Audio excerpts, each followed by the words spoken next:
আমি আমার যুবক কিশোর যুবতী কিশোরী ভাই বোনদের বলবো, সমাজ তোমাদের পক্ষে নয়, ঈমান চুরির পক্ষে।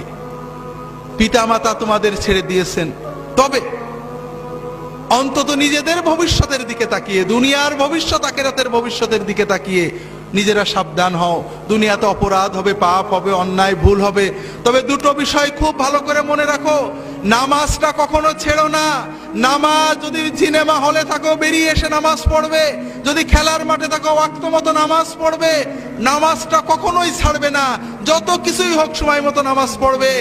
আর অশ্লীলতাকে, মাদকতাকে বিষের মতো পরিত্যাগ করবে।